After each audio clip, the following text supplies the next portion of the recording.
And hello, everyone. How are you doing? It's Dave Bondi. We have a special report this evening, a story that is really not being talked about a lot out there, and you may not even know about it. We're talking about education and immunity and mass casualties, all of those things. So I want to explain to you. The Michigan budget was voted on recently. Every school gets money, they are allocated certain funds. We're talking over $300 million for safety and mental health goes out to school districts across the state. Well, in order to get that money, the school districts need to agree if there was a mass casualty, like a mass shooting or something like that, that they would let the state come in and investigate. Well, now I've learned that several districts, actually 30 of them, are not wanting to accept the money. And they are actually taking the state to court to try to block this. There is a hearing in federal court on Friday over this, over the state of Michigan, basically telling these school districts if you accept this money from taxpayers, then you agree to open yourself up to an investigation. If you don't accept the money, well, you don't get the money. Now, the Michigan Association of School Boards, I talked to them about this. They are not happy with this legislation as it was written. I want to put up on the screen their statement, summarized right here. And this is what they are saying. They're saying the statement gives up legal protections after a mass casualty event. They say it could force schools to share private legal communications, safety planning discussions, or other sensitive information. Now, the term mass casualty event is not clearly defined, they say. And that's what actually many people are saying, that they need to define that. The rule could also, they say, interfere with legally allowed closed sessions and create confusion with FOIA and other privacy laws. The association warns that this could discourage districts from participating in the program entirely. They're asking lawmakers to fix the language as it applies to catastrophic events. Also, they want to fully cooperate during investigations, but still keep important legal protections. They urge the legislators to clarify this law and to do that quickly. So I want to know what all of you think about this. It might be a little bit confusing, but it all comes down to this. If the school districts accept this money from the state taxpayers, then they agree to waive any liability or privilege, I believe it is, to allow the state to come in. All of this started with Oxford High School, the mass shooting that happened at Oxford High School, because the school board did not want the state of Michigan to come in and investigate. They did not want Michigan's attorney general to investigate what was going on, which you may think is ridiculous, and many parents do. Now, there was a criminal investigation. The Oakland County Sheriff, the Oakland County Prosecutor's Office, they all investigated. The school district even hired their own private firm. They investigated as well. But the district did not want the state of Michigan to come and investigate. So that's why this legislation passed. And it actually came from Governor Whitmer's office. It was voted on by Republicans and Democrats. But now the schools are not very happy with it. But there is someone I talked to who is pushing on this sort of legislation and calling for change. He's the father of one of the victims in the Oxford High School shooting. I talked to him a short time ago. Hello, everyone. How are you doing? Hannah St. Juliana's dad joining me right now. She was a victim of a school shooting in Oxford. Most of you know the story. Her dad's joining me right now. It's an honor to talk to you. You've been a great advocate for your daughter, but also the community. It's nice to see you. Thank you. Thank you for having me. Absolutely. And our prayers go out to you and everyone, because as you said, it probably feels like it just happened yesterday. Yeah. Yes, indeed. Now, a couple days ago, I was watching the Rochester, Michigan school board meeting about an unrelated topic, and they started talking about mass casualty and money. So I found out that as part of the state budget in the state of Michigan, the school districts each get a certain amount of money for, I believe it's mental health or security. Rochester was going to get $2.5 million. And as part of the state budget, they would have to agree to take part in an investigation if a mass casualty were to take place. For example, I would assume like a mass shooting or a bombing or something, then the schools, by accepting this money, would automatically waive whatever and allow the state to come in. And I was surprised to hear there were a lot of school board members and lawyers that said no, they don't want to do it. You've heard about this though. You're already in the know about this, right? Yes, I had heard that the MASB, the Michigan Association of School Boards, along with several other organizations, sent a letter to the legislature, basically everybody sitting, Yeah. arguing against this budget rule, if you will. And yeah, that's the point where I got involved to lobby on the opposite side, if you will. Yeah. Did this come from Oxford? What happened there? Basically, Yeah, I think it's as a result of the shooting from Oxford. Yes. I remember because, as with many school boards in the state of Michigan and schools, it's really sad because transparency is horrible in this state. I've worked in 6 different states. Michigan is the worst. And the situation was, I'll give an opinion, screwed up completely the way it was handled. I'm sure you've said that before, obviously. Many times. So I would think anyone would welcome an outside a state investigation into anything like that. Wouldn't you think? I mean, right? Well, it's all being driven by protecting themselves from having to pay out. It all comes down to money.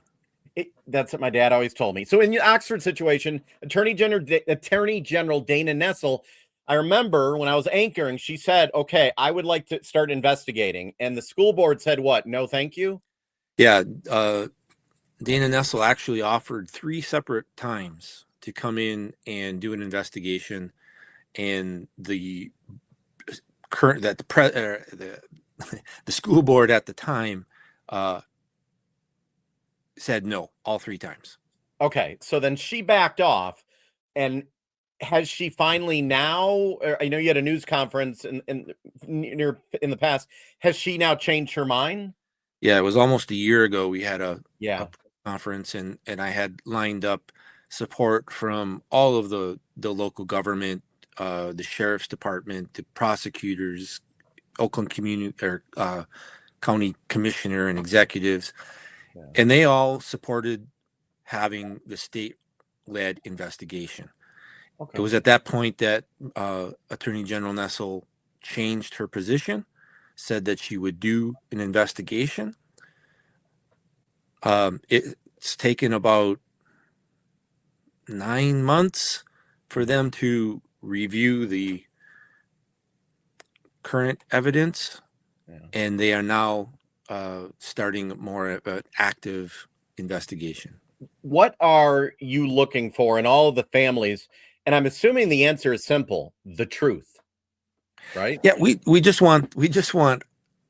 There's 2 things. So one is the truth to come out so that we can create this larger lessons learned for the state, right? Because it's taken, I mean, it's coming up on 4 years now. The other aspect of it is setting the precedent. That's why I've been driving so hard to ensure that an investigation happens from the Oxford shooting is to set the precedent so that the next time this happens, and it will happen again, that hopefully by then we've changed the structure of things, and it will happen automatically by then.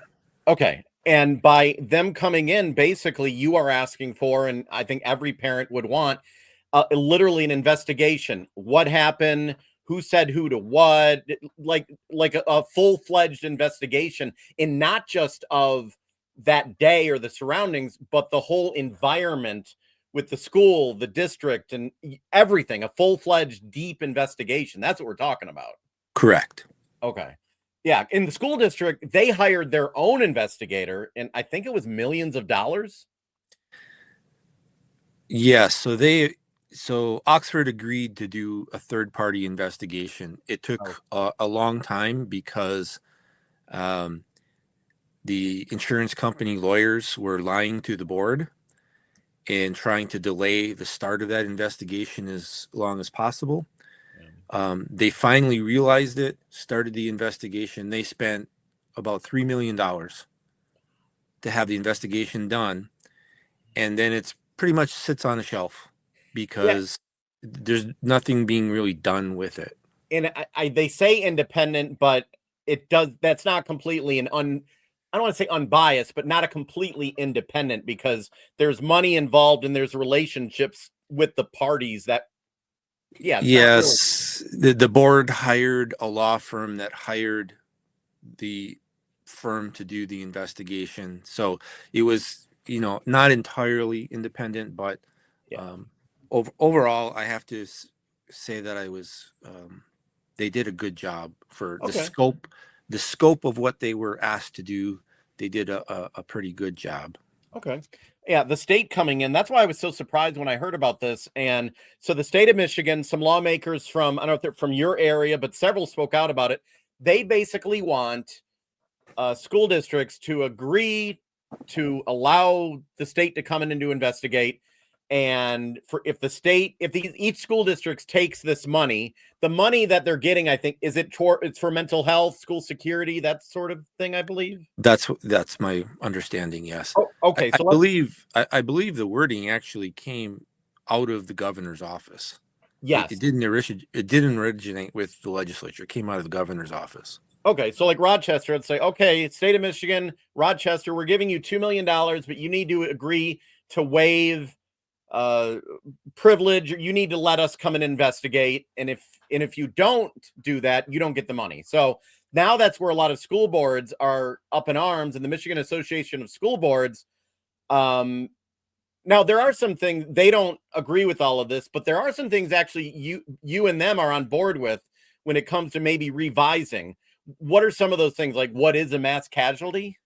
Yeah, I mean there's a couple of items that I agree need to be clarified a little bit better. One was what is a mass casualty? What's the definition of it? And I think there is some language being proposed that would clear that up. Another thing is the time frame.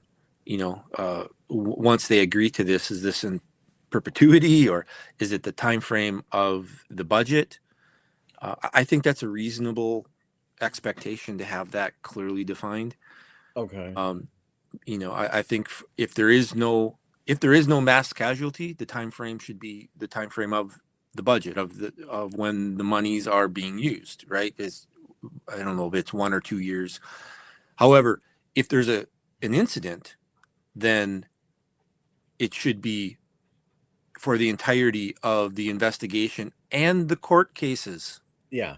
Because their insurance companies love to drag it out for years and years. True. Our case, I think, is still 3 or 4 years away from seeing an end. So they should be held to the requirements for that entire time. And that's not in the legislation as of now. It's kind of broad. Correct. Okay. It's kind of vague. Okay, vague. Okay.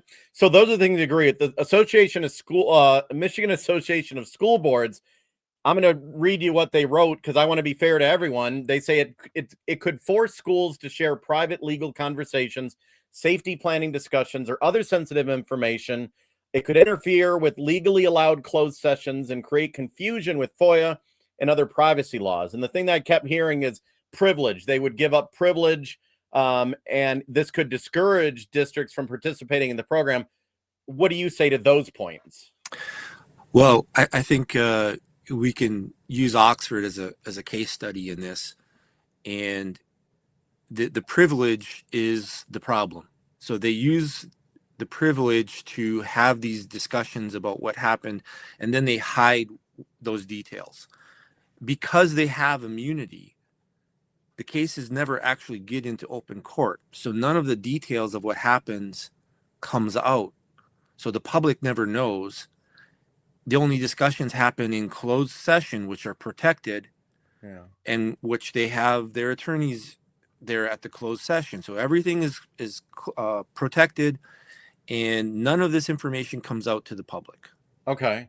The Jennifer Smith spokesperson for them, and I wanted to clarify because I was a little confused. I'm not a lawyer, not an expert, and I asked her about this privilege because I kept hearing the word privilege. And I'm going to read what she wrote. She said it's most likely unconstitutional for an employer to waive the rights of their employers. And if a board has to waive attorney-client privilege, it would mean that a board could no longer by law go into closed session to discuss issues with their attorney, and they would have to have happen at a meeting. It would include information that is normally protected. That's what they're saying.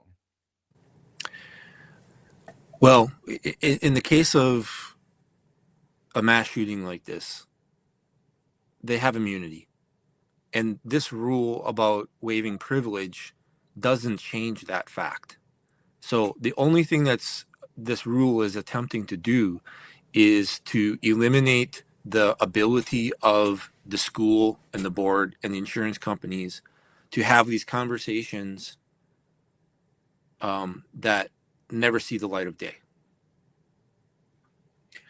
So if you're really interested in transparency and getting the truth out to the public and trying to fix things, you wouldn't be worried about trying to hide behind closed sessions. That's what I think. The average person looks at this, and from afar, if it happened to my child, it happened to your child, to any others, you would think you would want every investigative measure that's out there to take part. Yeah. No matter what. It should all be about transparency. But as you said, money is it. Everything comes down to money. It shouldn't be that way, but that's how this world is. The real place to address this, I agree that this is not the ultimate place to address it. This manner, I should say. Yeah. This is a step in the right direction. But the correct place to address this is in the immunity laws. Okay, so as of right now, and that would have to be legislation. That would have to be legislation. So should this be what this was done in this budget cycle? Should this all be redone into legislation? Just blow it up the way it is the legislation with immunity and privilege and all of what we're doing now, and just get new packages of legislation? I think this is a good trial balloon to try things out and get the conversation going. It's a short-term Band-Aid though, because this doesn't go beyond this this current budget year. It's not legislation that changes it for every time going on. It's this budget year. So they need to get something, take some time, write it properly, get everything and have it hardcore, like in writing for forever, kind of. Right. They need to either do like Colorado State did after Columbine, and in the immunity laws, write the exception for the cases of school violence. Oh. So in the case of school violence, immunity goes out the window. Oh, right? I didn't know that. Okay, that happened in Colorado. They did that. Okay. Yes. Another option addressing it is changing one word in the immunity laws. And right now, for example, Virginia, they just had a settlement, or a verdict, I should say, awarding the teacher who was shot in the arm by the 6-year-old. Yes. So they just ruled in her favor, gave her a big award, and their immunity law says a proximate cause. Michigan says the proximate cause. And you would think that one little word wouldn't make a huge difference. Yeah, explain that. You've become a lawyer through all this, probably, but explain what is the difference? So in the case of the proximate cause, you have to be the direct cause. So unless a school teacher or administrator or a board member, in the case of a shooting, actually pulled the trigger, they have immunity. Okay. In Virginia, that's different, right? Because you can have more than one cause of something. Yeah, I think in that case it was a principal that had a big ignored students and teachers telling them that the kid had a gun, etc. In the case of Oxford, there was multiple times and people who could have and should have prevented the Oxford shooting from happening. So if the law was rewritten to be a proximate cause, they would still have to be shown to be grossly negligent. But if they're shown to be grossly negligent, then if they were a cause, then they could be held accountable. Are we talking? Do they have immunity from civil, not criminal, right? Yeah, criminal. Criminal. They So if have I they have immunity. Period. So in Oxford situation in Michigan, they could not have been the counselor who could not have been charged with a reckless or immunity. Okay, wow. And that's what Colorado and Virginia they changed as well. Okay. So this sounds like it's a good discussion because something needs to change, it sounds like, obviously. Definitely, because we've been saying this for the last 4 years that it without accountability, you don't drive the change, and that's become very clear to us. I mean, none of this started with the intent to point fingers. It all came about for the majority of us that filed lawsuits, for example, was simply to force the information to come out or try to attempt to get it out. Yeah. But we ran into the immunity law very quickly. And then we ran into nobody wanting to do the investigation. And we quickly realized, 3 years after the event, Oxford still hadn't fixed one of the PA system, which was listed as one of the primary first things that they needed to fix in the school. So they had a swatting event, went into lockdown. Yeah. 3 years later, and the mass notification system that they had supposedly installed wasn't turned on. It wasn't working yet.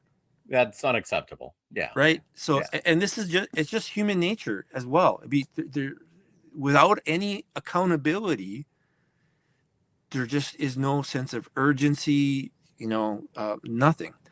So it comes down to that. There has to be some level of accountability to force the changes to happen. So it sounds like at least lawmakers, and we're talking Democrat, Republican, both sides, sounds like they're on board. And that's a good thing. It should not have taken Oxford for this to happen, but it sounds like they're both on board. At least it's moving in the good direction. And hopefully we don't have, hopefully money does not enter their factor in doing this. It should be about what's doing right. And it sounds like both sides are on board. And it sounds like you're going to continue to push them. I am definitely going to continue to push. I think right now both sides are on board for this budget rule, if you will. However, so far, neither side wants to touch the immunity law with a 10-foot pole. After the shooting, there were a couple of bills proposed. They didn't even get out of committee. They didn't even get a hearing. That exact change I talked about of changing from the proxima to a proxima cause, that bill was submitted by, amongst others, Rosemary Bear in the Senate, and it never even got a hearing. And that's when the Democrats were in control. Wow. Yeah, other states have done it. Yes. I mean, like I said, Colorado did it, immediately after Columbine, and that was 20 years ago. So what that does for the schools in Columbine, it makes you feel like, okay, you're accountable. I got to be on guard. We can't. It's an extra sense of just being prepared, knowing that you're accountable, basically. Yeah, I mean, and I think, especially in today's world, I think people should be waking up to realize that you cannot give the government immunity. I mean, look at the federal level right now. I think that's a clear example of why this idea of giving government immunity across the board Bad. is not acceptable. And it doesn't matter who's in office. No, it does not matter. It's government. Right. Wow. Where do we go? Where do we go from here? You're going to continue to push this. Do you think and this will get revised, and I don't know, will something come from this? My understanding is, as far as the budget rule that's being proposed, there's discussions going on to possibly revise some of the language without changing the spirit of it. And like I said, I'm okay with some of the clarifications. Yeah. But I'm interested now. Okay, let's take that to the next step and make this a permanent thing by looking at the immunity laws and doing it in the right place. Gotcha. What does it say to you when you hear districts saying no to the money? You never hear a school district turn down money. Yeah, I mean, it doesn't make much sense, right? Because on the one hand, they all say, oh, the chances of something like that happening are so minuscule, etc. Okay, then, so it's a pretty fair risk for the school to take to get millions of dollars if they think nothing is going to happen. But their lawyers are advising them, and I'm sure. Well, it's the insurance company, because it's the insurance company is who's going to have to pay out, and who controls the insurance company? MASB. Yeah. Wow. I invited them to come on, and I appreciate you. And last question, what keeps you going as a dad? I can't imagine you in your position, and why put your face out there? Why do this? Because you could have just went back into not been out there, but why keep pushing? I ask myself that every day. Yeah. I don't know. I just